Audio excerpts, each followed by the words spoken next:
Welcome to the mechanics overview for the version 35 update Monolith. Discussing how the game plays on a map-wide scale is always useful, but with the many changes that do affect the map, there is also many more that affect your mechanical gameplay too. To start, almost everything in the game is faster, and we mean everything. Travel mode is gone, but with this you have a massively increased base movement speed, just so that you don't feel like a slug when traversing Monolith. Now, you're probably asking, well, isn't X-Hero no longer viable as you can just dodge everything? Well, as we said before, everything is faster.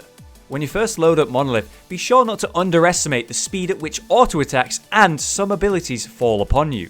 For example, Gideon's Meteor may sound like a joke at this point, but it only takes about 0.5 seconds to hit the ground from casting. This leaves little to no reaction time on your behalf, even with the increased movement speed. If that was not enough to convince you, Steel's ulti only takes about 0.6 seconds to come crashing down on your team. Stunning, we know. Better hope you have blink charms in those decks. Surprisingly, most radius of abilities have remained the same due to the increased cast times like Steel's ult, but some have actually been tweaked. Howitzer's ultimate radius has been reduced by about 33% and only has a 2.8 second duration, with comparable damage, making it one of the strongest, if not the strongest AoE burst ability in the game.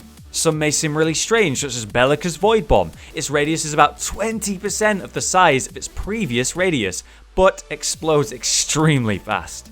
If we cut back to movement speed now, we understand why they removed travel mode. But is this enough to actually get us around the map quick enough? Well, if you want the numbers behind it, before, with travel mode, it would take you about 25 seconds. Now, it will only take you about 15 seconds to get to the next lane over.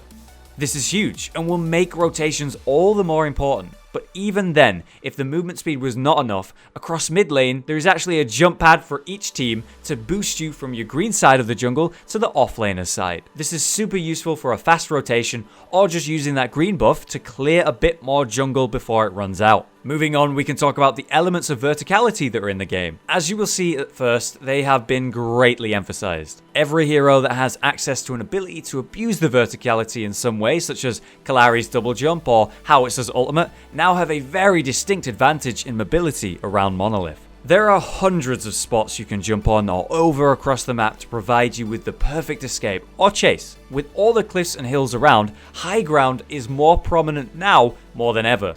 So if you're a ranged hero, be sure to abuse it, take position, and rain hell from above upon the opposing team. For more detailed information on Monolith and the changes to come with it, be sure to check out the rest of the Monolith Crash Course. I've been GenerationHollow, see you next time.